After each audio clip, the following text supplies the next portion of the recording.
అందరికీ నమస్కారం. ఈ రోజు ముఖ్యాంశం ఏమిటంటే బాబు గారు ఎక్కడ కాలు పెడితే అక్కడ మరణాలు సంభవిస్తాయి, అక్కడ యముడు ప్రత్యక్షమైపోతారు, యమదూతలు ప్రత్యక్షమైపోయి వందలాది ప్రాణాలను హరించకపోతారని చెప్పడానికి ఈ బాబు గారు ఎక్కడ కాలు పెడితే అక్కడ మరణాలు సంభవించాయి.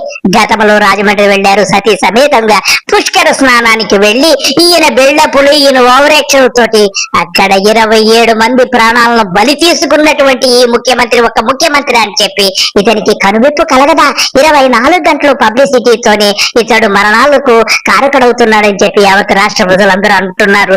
నారా చంద్రబాబు నాయుడు గారు అధికారం చేపట్టారంటే అది మహా విపత్తులతో కూడిందే అధికారము చేపట్టిన వెంటనే అమరావతిని ముంచేశాడు. ఈయన కాలు పెడితే అతివృష్టి అనావృష్టి అని చెప్పడంలో ఎంత మాత్రము సందేహం లేదు. ఈ రోజు కాశీబుగ్గలో జరిగినటువంటి సంఘటన ఇందుకు కారణము. ఇతడు ఏదో చెబుతాడు, మాకు సంబంధం లేదు, అది ప్రైవేట్ ఆలయం అంటున్నాడు. నువ్వు మంచి జన్మ కాదా? నువ్వు రాష్ట్ర ముఖ్యమంత్రి లేకపోతే ఏమన్నా బ్రోకర్వా అని చెప్పి యావత్ రాష్ట్ర ప్రజలందరూ అంటున్నారు. నీకు 24 గంటల్లో బిల్డప్పేనా?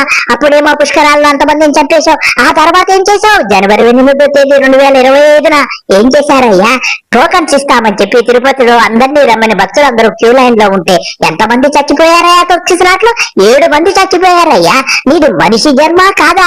నువ్వు కాలు పెట్టినప్పటి నుంచి వందల మరణాలు సంభవిస్తున్నా గాని నీకు కనువిప్పు కలగదా?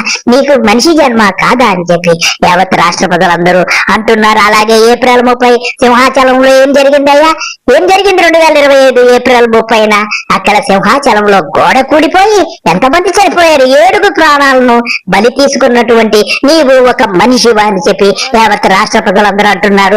నీకు శవం మీద బొగ్గులు ఏరుకుంటావో, పేలాలు ఏరుకుంటావో, డబ్బులు ఏరుకుంటావో, నీది ఒక బ్రతక? యావత్ రాష్ట్ర ప్రజలందరూ ప్రశ్నిస్తున్నారు. నారా చంద్రబాబు నాయుడు గారు ఇంత బిజీలో కూడా మీరు సత్యసాయి జిల్లాకి పెన్షన్ పుస్తకాలు వేసుకుని హెలికాప్టర్ ఎక్కేసి గిర్రా అంటూ ఈ రోజు వెళ్ళిపోయావంటే నీది అసలు ఏ జన్మయ్యా? అసలు నువ్వు ముఖ్యమంత్రివా లేకపోతే బ్రోకర్వా? ఏం చెబుతున్నావు? టెక్నాలజీ బొక్క డాష్ అని చెబుతావు. నీది మనిషి జన్మ అని చెప్పి యావత్ రాష్ట్ర ప్రజలందరూ ప్రశ్నిస్తున్నారు. సార్ మిమ్మల్ని ఆయన అన్ని తానే వ్యవహరిస్తున్నారు. తీసుకునే నిర్ణయాలు చివరి వరకు కనీసం ఉన్నతాధికారులకు తెలియనివ్వడం లేదు. సింహాచలంలో కూలిపోయిన గోడ పనులు ఆయన పర్యవేక్షణలోనే జరిగాయి. ఈ రోజు ఈ గ్రామానికి వచ్చే సమయానికే నాకు ఒక దుర్వార్త వచ్చింది. ఈ రోజు కాదు బాబు గారు, మీరు ఏ రోజైతే కాలు పెట్టారో రాష్ట్ర ముఖ్యమంత్రిగా అప్పుడే దుర్వార్తలు మొదలైపోయాయి. వందలాది ప్రాణాలను నువ్వు హరించేస్తున్నావని చెప్పడంలో ఎంత మాత్రం సందేహం లేదు. నీ లెగ్గటువంటిది, నీది మామూలు లెక్క, పెద్ద ఐరన్ లెగ్ కదా. నిన్న మొన్న పెద్ద ఎత్తున తుఫాన్ వచ్చిన టెక్నాలజీ ఉపయోగించుకుని టెక్నాలజీని సమర్థవంతంగా ఎదుర్కోగలిగాం. బాబు గారు ఏం మాట్లాడుతున్నారు? హెలికాప్టర్ వేసుకుని వెళ్ళిపోయావు, ₹1 కోటి ఖజానాకు బొక్కెట్టేసావు, ఈరోజు సత్యసాయి జిల్లాకి వెళ్ళిపోయావు. ఇక్కడేమో చచ్చిపోయేమో ఏడుస్తుంటే కాసే బొగ్గలు, అక్కడేమో బొగ్గలు ఏడుతున్నావు. ఇంతవరకు బాగా ఉంది. టెక్నాలజీ ఉపయోగించేసి తుఫాన్ నాపావా? నీ ముఖం ఒకసారి అద్దంలో చూసుకో. మాట్లాడితే 24 గంటలు బిల్డప్ అనే సిగ్గు లజ్జ లేదా అయ్యా నీకు? అదే సమయంలో నేను ఒకే టార్గెట్ పెట్టుకున్నా. ఏం టార్గెట్ పెట్టుకున్నావు? రాత్రికి నువ్వు నీ భార్య కలిసి లండన్ వెళ్ళిపోయి మీ ఆవిడికి ఏదో హెరిటేజ్ ఏదో పెద్ద కిరీటం పెట్టేస్తున్నారంట కదా, అక్కడ కోహినూర్ డైమండ్ ఏదో నెత్తిని పెట్టేస్తున్నారని తెలిసింది. దానికి లండన్ వెళ్ళిపోతున్నావని తెలిసింది. ఇంతకంటే నువ్వు ఏంటి చేసేది? రాష్ట్రానికి ఏమీ చేసేది లేదు. నువ్వు 24 గంటలు తిరగడమే. నువ్వు, నీ కొడుకు, నీ పిల్లమందరూ తిరగండి. అలాగే ప్రాణ నష్టాన్ని కాపాడాలి అనే ఉద్దేశంతో ముందుకు పోయి ఇద్దరు మాత్రం చనిపోయే పరిస్థితికి వచ్చారు. కానీ ఈరోజు మీరు చూస్తే కాశీబుగ్గ టౌన్లో ఒక ప్రైవేటు వ్యక్తి వెంకటేశ్వర దేవాలయాన్ని కట్టాడు. అక్కడి నుంచి కార్తీక మాసం ఈరోజు చాలామంది అక్కడ దర్శనానికి వెళ్ళిపోయారు.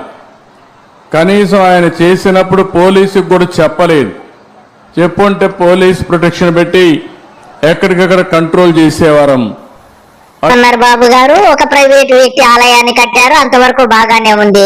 సరే, దాన్ని మరి దేవాదాయ శాఖలు ఎందుకు కలుపుకోలేకపోయావు నువ్వు? అంటే నువ్వేమన్నా కమిషన్లు కొట్టావా? ఏదో జరిగే ఉంటది. లేకపోతే నువ్వు ఆలయాన్ని, అంత పెద్ద ఆలయంగా ఉన్న ఆలయాన్ని ఒక ప్రైవేట్ వ్యక్తి కడితే మరి నువ్వు దేవాదాయ శాఖలు ఎందుకు కలపలేదు పో. మరి కనీసం అజమాయిషీగా ఉండాలి కదా. ప్రజలు వస్తున్నారని తెలుసు, అన్ని తెలుసు కూడా. ఆ కలెక్టర్ ఏం చేస్తున్నాడు, మరి నీ రాష్ట్ర మంత్రులు ఏం చేస్తున్నారు, ఆ డొక్కలో సీఎం గారు ఏం చేస్తున్నాడు. నీకు 24 గంటలు ఊర్లు తిరగడానికి సరిపోతుంటే మీరేం చేస్తారయ్యా? నువ్వు నీ బెల్లం కలిసి రాత్రి లండన్ వెళ్ళిపోతున్నారుగా. ఆవిడ కిరీటం పెట్టించుకోడానికి ఎన్ని కథలు పడుతున్నావయ్యా. సతీమణి భువనేశ్వరితో కలిసి సీఎం చంద్రబాబు ఈ రోజు రాత్రి హైదరాబాద్ నుంచి లండన్ కు బయలుదేరి వెళ్లనున్నారు. NTR trust managing trustee, heritage food MD భువనేశ్వరికి ఇన్స్టిట్యూట్ ఆఫ్ డైరెక్టర్ సంస్థ నవంబర్ 4న డిస్టింగ్విష్ ఫెలోషిప్ 2025 అవార్డు అందించనుంది. అలాగే హెరిటేజ్ ఫుడ్స్ కు ఎక్సలెన్స్ ఇన్ కార్పొరేట్ గవర్నెన్స్ విభాగంలో లభించిన గోల్డెన్ పీకాక్ అవార్డును కూడా అదే వేదికపై భువనేశ్వరి అందుకుంటారు. నీకెందుకయ్యా రాష్ట్ర పరిపాలన ఎటుపోతే నీకెందుకయ్యా? నీ హెరిటేజ్ లో గొప్ప కిరీటం వచ్చేసిందంటగా. బర్రెకేదో కిరీటం పెడుతున్నారంటగా. ఆ బర్రెల కిరీటం కోసం నువ్వు రెడీగా ఉండి ఈ రాత్రి కలెక్షన్ కోసం సత్యసాయి జిల్లాకి వెళ్ళావు. అక్కడ కలెక్షన్ చేసుకుని ఆ కలెక్షన్ అటు పోయి మొన్న దుబాయ్ వెళ్ళావు, సింగపూర్ వెళ్ళావు, ఇంకెక్కడికి వెళ్ళావు. నీ కొడుకేమో ఆస్ట్రేలియా వెళ్ళాడు, ఇప్పుడు నువ్వు లండన్ వెళ్తున్నావు. అన్ని మూటలు కట్టి మోసుకెళ్ళిపోండి. మీకు ఒక రోజు వస్తుంది, ఆ రోజు నువ్వు కన్నీటితో విలపించాల్సిన రోజు వస్తుంది. ఎంత ఆశకు కూడా అంతం ఉండాలయ్యా. ఎంత ధనం సంపాదించి బ్రతుకుతావయ్యా? అంతా తీసుకెళ్లిపోతావా పైకి? ఒక్క పైసా కాదు కదా, కట్టుకున్న బట్ట కూడా పైకి రాదని చెప్పి నీకెప్పుడు తెలుసుకుంటావు? నీ జన్మెందుకు చంద్రబాబు అని చెప్పి రాష్ట్ర ప్రజలందరూ అంటున్నారు. ఈ మరణాలకంతటికీ కారణము నువ్వే తప్ప వేరేవాడు కాదు. రాష్ట్ర ముఖ్యమంత్రిగా నువ్వు బాధ్యత వహించి సిగ్గు, శరము, మానము, అభిమానము మనిషి జన్మెత్తితే వెంటనే రాజీనామా చేసి ఇంటికి వెళ్ళిపోవయ్యా. ఎందుకు వచ్చిందయ్యా ఈ బ్రతుకు అని చెప్పి ప్రజలందరూ అడుగుతున్నారు. ఈ యొక్క ముఖ్యమంత్రి గురించి ఎంత తక్కువ మాట్లాడుకుంటే అంత మంచిది. ఇంత దుర్మార్గపు ముఖ్యమంత్రి, ఇంత స్వార్థపరుడు, ఇంత నీచమైన ముఖ్యమంత్రి ఏ రాష్ట్రంలో లేడని చెప్పడంలో ఎంత మాత్రం అతిశయోక్తి లేదు. మరణించిన వారందరి కుటుంబాలకు నా ప్రగాఢ సానుభూతిని తెలియజేసుకుంటూ వారికి ఆత్మశాంతి కలగాలని భగవంతుని ప్రార్థిస్తూ అందరికీ దగ్గర సెలవు తీసుకుంటున్నాను. నమస్కారము, బాయ్.